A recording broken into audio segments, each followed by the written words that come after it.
chute du mur de Berlin en novembre 1989, la réunification allemande et l'éclatement de l'Union soviétique symbolisent la fin d'un monde, celui du monopartisme imposé par la guerre froide. Partout, les peuples aspirent désormais à la démocratie. Jusqu'au Zaïre, ces bouleversements résonnent comme un séisme. En décembre 1989, Mobutu suit à la télévision en boucle l'exécution de son ami Nicolae et de son épouse Elena en Roumanie. Cette séquence le hante.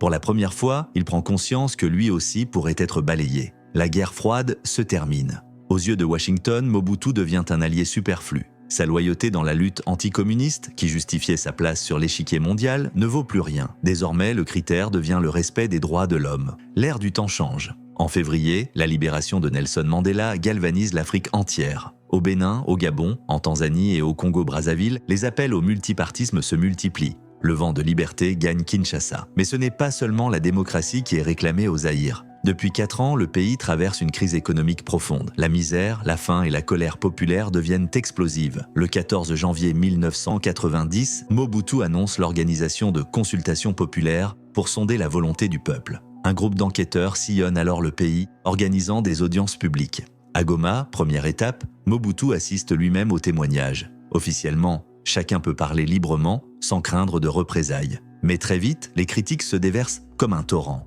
De simples citoyennes, parfois de vieilles femmes, osent interpeller directement le maréchal. Kibambi Shintoa, attaché de presse de la présidence, se souvient de sa réaction. Mobutu n'en revenait pas. Il était extraordinairement désappointé. Lui qui estimait que le pays lui devait tout. Il s'est retiré, tant il était blessé. Il ne voulait pas voir la vérité en face. Blessé dans son orgueil, Mobutu refuse dès lors d'assister aux autres audiences. Les enquêteurs poursuivent malgré tout leur mission et remettent plus de 6000 rapports accablants. Fonctionnaires, enseignants, citoyens, tous dénoncent le parti unique et réclament des réformes audacieuses. Parmi leurs propositions, la dissolution de la Constitution, la suppression du MPR, la reconnaissance du multipartisme, la convocation d'une conférence nationale, la mise en place d'un gouvernement provisoire et l'organisation d'élections libres. Certains vont jusqu'à suggérer à Mobutu de se retirer après avoir accompli sa mission, comme Jésus à la fin de son parcours terrestre.